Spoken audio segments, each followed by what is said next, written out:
ಯೇಸು ಕ್ರಿಸ್ತನ ಮಹಾಪರಿಶುದ್ಧ ನಾಮದಲ್ಲಿ ನಿಮ್ಮೆಲ್ಲರನ್ನು ವಂದಿಸುವಂತವನಾಗಿದ್ದೇನೆ. Praise the lord. ಶಾಲೋಮ್. ಈ ಬೆಳಗಿನ ಜಾವದಲ್ಲಿ ವಾಕ್ಯವನ್ನು ಕೇಳೋಣ. ಪೇತ್ರನು ಬರೆದ ಮೊದಲನೇ ಪತ್ರಿಕೆ 1ನೇ ಅಧ್ಯಾಯ 24ನೇ ವಚನ 25ನೇ ವಚನ ಓದಿಕೊಂಡು ಸ್ವಲ್ಪ ಧ್ಯಾನ ಮಾಡಿ ಕೇಳೋಣ.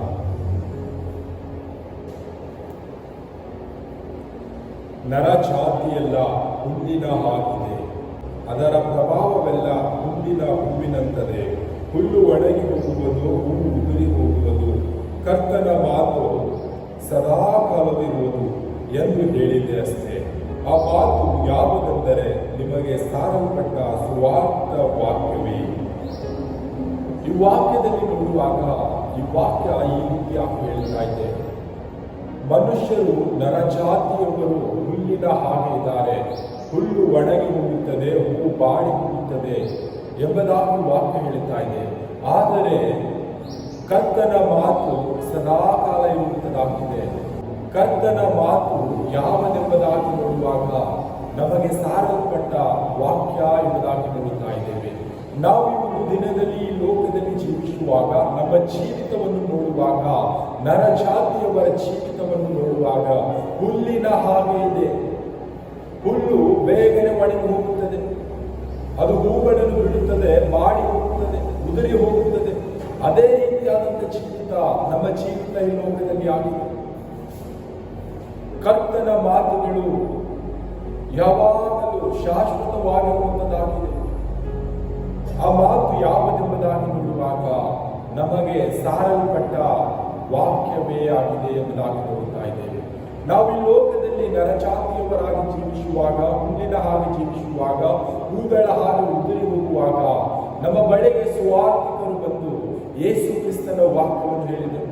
ಆ ವಾಕ್ಯವನ್ನು ಹೇಳಿದಾಗ ಆ ವಾಕ್ಯವನ್ನು ನಾವು ತಿಳಿದುಕೊಂಡು ಅದನ್ನು ಕೈಕೊಂಡು ನಡೆಯುವಾಗ ನಮ್ಮ ಜೀವಿತ ನಿತ್ಯ ಜೀವದ ಒಂದು ನಿರೀಕ್ಷೆಯಲ್ಲಿ ಜೀವಿಸುವುದಕ್ಕೆ ನಾವು ಪ್ರಾರಂಭಿಸಿದ್ದೇವೆ.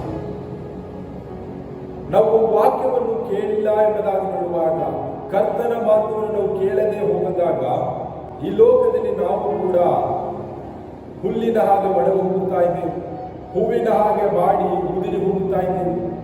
ಕರ್ತನ ಮಾತು ನಮ್ಮ ಕಿವಿಯಲ್ಲಿ ಕೇಳಿದವರಾಗಿ, ನಮ್ಮ ಹೃದಯದಲ್ಲಿ ನಂಬಿದವರಾಗಿ, ನಮ್ಮ ಬಾಯಿ ಮುಖಾಂತರ ಅರಿಕೆ ಮಾಡಿ ಆ ವಾಕ್ಯವನ್ನು ನಾವು ಯಾವಾಗ ಸ್ವೀಕಾರ ಮಾಡಿಕೊಂಡೆವೋ ಆವಾಗ ನಾವು ನಿತ್ಯ ಜೀವವನ್ನು ಹೊಂದಿಕೊಂಡು ಈ ಲೋಕದಲ್ಲಿ ನಾವು ಜೀವಿಸುವುದಕ್ಕೆ ಪ್ರಾರಂಭಿಸಿದೆವು.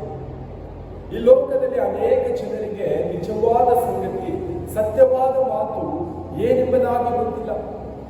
ಅನೇಕ ಜನರು ನನ್ನ ಜೀವಿತ ಇದೆ, ನಾನು ಜೀವಿಸುತ್ತೇನೆ, ನಾನು ಮತ್ತೆ ಇನ್ನೊಂದು ಜನ್ಮದಲ್ಲಿ ಹುಟ್ಟುತ್ತೇನೆಂಬ ಒಂದು ಆಲೋಚನೆಯಲ್ಲಿ ಅನೇಕ ಜನರು ಜೀವಿಸುತ್ತಾ ಇದ್ದಾರೆ.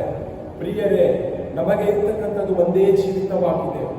ಆ ಒಂದು ಜೀವಿತದಲ್ಲಿ ನಾವು ಯಾವ ರೀತಿಯಾಗಿ ಜೀವಿಸುತ್ತೇವೋ, ಲೋಕದ ರೀತಿಯಾಗಿ ಜೀವಿಸುತ್ತೇವೋ, ಯೇಸು ಕ್ರಿಸ್ತನ ಮಾತಿನ ಅನುಸಾರವಾಗಿ, ವಾಕ್ಯದ ಅನುಸಾರವಾಗಿ ನಾವು ಜೀವಿಸುತ್ತಾ ನಿತ್ಯ ಜೀವವನ್ನು ಹೊಂದಿಕೊಂಡು ಈ ಲೋಕದಲ್ಲಿ ನಾವು ಜೀವಿಸುತ್ತೇವೋ ಅದು ನಮಗೆ ಬಿಟ್ಟಂತ ವಿಷಯವಾಗಿದೆ. ಅನೇಕ ಜನರ ಬಳಿಯಲ್ಲಿ ಯೇಸು ಕ್ರಿಸ್ತನ ವಾಕ್ಯವು ತಲುಪಿದೆ. ಯೇಸು ಕ್ರಿಸ್ತನ ವಾಕ್ಯವನ್ನು ಕೇಳಿದವರಾಗಿದ್ದಾರೆ. ನಿತ್ಯ ಜೀವ ಎಂದರೆ ಏನೆಂಬುದಾಗಿ ಅನೇಕ ಜನರಿಗೆ ಗೊತ್ತಿದೆ. ಆದಾಗಲೂ ಜೀವಿಸುವುದಕ್ಕೆ ಇನ್ನು ಹಿಂದೆ ನೋಡ್ತಾ ಇದ್ದಾರೆ. ಪ್ರೀತಿಯ ಸಹೋದರರೇ, ಸಹೋದರಿಯರೇ, ಯಾರೆಲ್ಲ ಯೇಸು ಕ್ರಿಸ್ತನ ಮಾತುಗಳನ್ನು ಕೇಳಿದ್ದೀರೋ, ವಾಕ್ಯಗಳನ್ನು ಕೇಳಿದ್ದೀರೋ, ಅದು ನಿಜವಾದ ಮಾತು.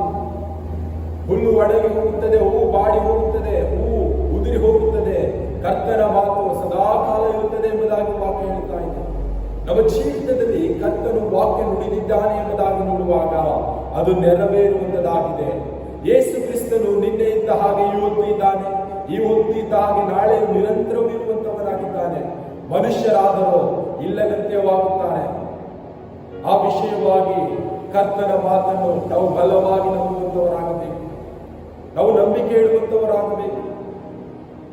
ನಾವು ನಂಬಿಕೆ ಇಟ್ಟವರಾಗಿ ನಿತ್ಯ ಜೀವವನ್ನು ಹೊಂದಿಕೊಳ್ಳಬೇಕು.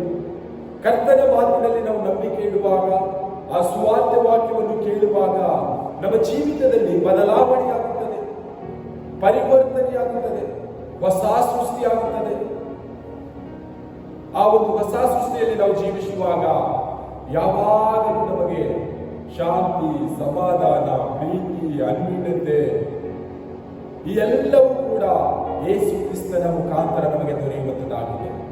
ಒಂದು ವೇಳೆ ನಾವು ಲೋಕದಲ್ಲಿ ಜೀವಿಸುವಾಗ ನಮ್ಮ ಜೀವಿತ ಕಣ್ಣಿನ ಆಸೆ, ಬದುಕು ಮಾಡಿನ ಡಂಬ, ಅಸಹ್ಯ ಕಾರ್ಯಗಳು, ಪಾಪದ ಜೀವಿತ, ವ್ಯಭಿಚಾರ, ಕುಡಿಕತನ, ಈ ರೀತಿಯಾದಂಥ ಜೀವಿತವೇ ನಮ್ಮ ಜೀವಿತವಾಗಿ ಹುಲ್ಲಿನ ಹಾಗೆ ನಾವು ಬಾಡಿ ಹೋಗುತ್ತೇವೆ, ಹೂವಿನ ಹಾಗೆ ಉದುರಿ ಹೋಗುತ್ತೇವೆ, ನಮ್ಮ ಜೀವಿತ ನಶಿಸಿ ಹೋಗುತ್ತದೆ. ನಾವು ಯೇಸು ಕ್ರಿಸ್ತನ ಮಾತನ್ನು ಕೇಳುವಾಗ, ವಾಕ್ಯವನ್ನು ಕೇಳುವಾಗ ನಿತ್ಯ ಜೀವವನ್ನು ಹೊಂದಿಕೊಳ್ಳುತ್ತೇವೆ. ಆ ವಾಕ್ಯ ಯಾವಾಗಲೂ ಶಾಶ್ವತವಾಗಿರುವಂತದ್ದಾಗಿದೆ. ಆ ವಾಕ್ಯವನ್ನು ನಾವು ಬಲವಾಗಿ ಹಿಡಿದುಕೊಂಡು ಈ ಲೋಕದಲ್ಲಿ ಜೀವಿಸುವಂತವರಾಗ್ತೇವೆ. ಈ ಒಂದು ಸುಂದರ ಸಮಯವಾಗಿದೆ. ನಮ್ಮ ಜೀವಿತದಲ್ಲಿ ಯೇಸು ಕ್ರಿಸ್ತನ ಮಾತುಗಳನ್ನು, ಯೇಸು ಕ್ರಿಸ್ತನ ವಾಕ್ಯವನ್ನು ನಾವು ಕೈಕೊಂಡು ನಡೀತಾ ಇಲ್ಲ ಎಂಬುದಾಗಿ ನೋಡುವಾಗ ಈ ಒಂದು ಸುಂದರ ಸಮಯವಾಗಿದೆ. ಯೇಸು ಕ್ರಿಸ್ತನ ಮಾತನ್ನು ನಾವು ಕೈಕೊಂಡು ನಡೆಯೋಣ. ಯೇಸು ಕ್ರಿಸ್ತನ ವಾಕ್ಯವನ್ನು ನಾವು ಅನುಸರಿಸುತ್ತಾ ನಡೆಯೋಣ.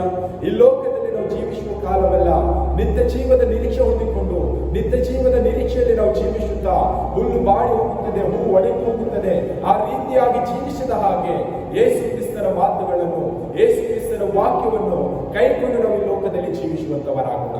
ಕರ್ತನು ಈ ವಾಕ್ಯ ನಮ್ಮೆಲ್ಲರ ಆತ್ಮೀಯವಾಗಿ ಆಶೀರ್ವದಿಸಲಿ. ಆಮೆನ್.